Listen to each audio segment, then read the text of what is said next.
Hi friends, இன்றைக்கி ஒரு காரமும் ஒரு ஸ்வீட்டும் எப்படி நம்ம வீட்டில் இருக்கிற பொருளை வச்சு செய்யலாம் அப்படின்னு பார்க்கலாம்.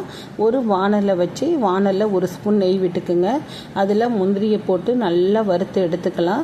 ஃபஸ்ட்டு எடுத்தோடனே நம்ம ஸ்வீட் செய்வோம், அதுக்கப்புறமா காரம் செய்வோம். குழந்தைங்க இப்போ சம்மர் லீவில் இருப்பாங்க, அவங்களுக்கு கடையில் வாங்கி கொடுக்குறத வீட்டிலையே நம்ம டெய்லி ஒரு ரெசிபி செஞ்சு கொடுத்தா ரொம்ப ஹெல்த்துக்கும் நல்லது, ஹைஜீனிக்காகவும் இருக்கும். நம்மளுக்கும் செஞ்சு கொடுக்கும்போது ஒரு திருப்தியாக இருக்கும். பாருங்கள், கேழ்வரகு சேமியா இதை நம்ம ஃபஸ்ட்டு கொஞ்சம் பொடியாக நுணுக்கி எடுத்துக்கிட்டு அதையும் அதே வானலில் போட்டு நம்ம நல்லா வறுத்து எடுத்துக்குங்க. எவ்வளோ நீங்கள் வறுத்து எடுக்கிறீங்களோ அவ்வளோக்குள்ள குக்கிங் சீக்கிரமாக ஆகிடும். ரொம்ப நல்லது, இது சீக்கிரமாக செஞ்சிடலாம். ஒரு 2 மினிட்ஸ் 3 மினிட்ஸ் தான் ஆகும். சேமியா உங்களுக்கு சீக்கிரமாக வெந்துடும். கேழ்வரகு சேமியா ரொம்ப தண்ணிலாம் ஊற்ற வேணாம், கொஞ்சமாக தண்ணி ஊற்றினாலே போதும். இதை நல்ல சூட்டில் வறுத்து எடுத்ததுக்கப்புறம் ஒரே ஒரு டம்ளர் அளவுக்கு தான் தண்ணி ஊற்றுறேன் நான். பாருங்கள், ஒரு 2 மினிட்ஸ்லேயே இப்போ ரெடி ஆகிடும். பாருங்களேன், குக்கிங் சீக்கிரமாக முடிஞ்சிடும். இப்போ நல்லா கிண்டி விட்டுக்கிட்டே இருந்தீங்க அப்படின்னா கிண்ட அது வெந்து வந்ததுக்கப்புறம் நம்ம சர்க்கரை ஆட் பண்ணிக்க போகிறோம். சர்க்கரை ஆட் பண்ணிட்டோம் அப்படின்னா சுவையான கேழ்வரகு சேமியா ஸ்வீட் ரெடி ஆகிடும். இப்போ நான் சர்க்கரை ஆட் பண்ணிக்கிட்டேன். பாருங்கள், அந்த சர்க்கரையை சூட்டில் போட்ட உடனேயே மெல்ட் ஆகிடும். குழந்தைங்களுக்கு சுட நம்ம செஞ்சு கொடுக்கலாம். இது நல்ல ஹெல்த்தியான ரெசிபி. ராகி அடிக்கடி குழந்தைங்களுக்கு உடம்புக்கு நம்ம சேர்த்துக்கணும். அயன் சத்து அதிகமாக இருக்குது. அவங்க கூழெல்லாம் குடிக்க மாட்டேங்கிறாங்க அப்படின்னு சொல்கிறாங்க. அப்படின்னா இந்த மாதிரி கேழ்வரகு சேமியா வச்சு நீங்கள் டிஃப்ரெண்ட் டிஷ்ஷாக செஞ்சு கொடுத்தீங்க அப்படின்னா அவங்க விரும்பி சாப்பிடுவாங்க. இந்த மாதிரி செஞ்சு கொடுத்து பாருங்கள் ஃப்ரெண்ட்ஸ், ரொம்ப சூப்பராக இருக்கும். இப்போ நம்ம நெய் கொஞ்சோண்டு விட்டுக்கிறோம். நெய் விட்டுட்டிங்க அப்படின்னாலே வாசனையாக ஸ்வீட்டு ரொம்ப நல்லாயிருக்கும். இப்போ நல்லா கிண்டி எடுத்துட்டிங்க அப்படின்னா கேழ்வரகு சேமியாவால் செய்யப்பட்ட ஒரு ஸ்வீட் கேசரி ரெடி ஆகிடும். அவங்களுக்கு அழகாக ஒரு கிண்ணத்தில் வச்சு நம்ம பரிமாறி கொடுக்கலாம். இப்போ நம்ம வறுத்து வச்சுருக்கிற முந்திரியும் சேர்த்துக்கிறோம். சூப்பரான சுவையாக கேழ்வரகு சேமியா கேசரி ரெடி ஆகிடுச்சு. சீக்கிரமாக வெந்துருச்சு. பாருங்கள், தண்ணியே கொஞ்சம் கூட இல்லை. நல்லா பொலன்னு எவ்வளோ சூப்பராக இருக்குது பாருங்கள். சாஃப்டாகவும் இருக்கும். இதை ஒரு கிண்ணத்தில் மாற்றிக்கிட்டு அவங்களுக்கு கொடுத்து பாருங்கள். நெக்ஸ்ட்டு நம்ம காரம் எப்படி செய்யறதுன்னு சொல்லிட்டு பார்க்க போகிறோம்.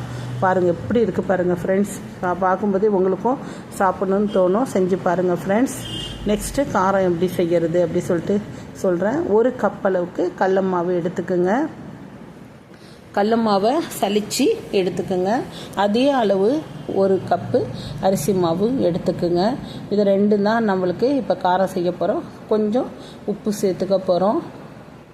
இது கூட போட வேண்டிய பொருள்லாம், இது மசாலா தூள் இருக்கும் இல்லையா, நம்ம வீட்டில் குழம்பு தூள் வச்சுருப்போம் இல்லைங்களா, அந்த தூளை கொஞ்சம் தூவிக்கணும். மஞ்சத்தூள் கலருக்காக போட்டுக்கிறோம். உப்பு போட்டுக்கிட்டோம், மிளகாத்தூள் போட்டுக்கிட்டோம், மஞ்சத்தூள் போட்டுக்கிட்டோம். எல்லாமே கம்மியாக தான் போட்டிருக்கேன் நான். அரை ஸ்பூன் அளவு தான் போட்டிருக்கேன். 1 டம்ளர் தண்ணி ஊற்றிக்கிட்டேன். இப்போ நல்லா பிசைஞ்சு எடுத்துக்கணும்.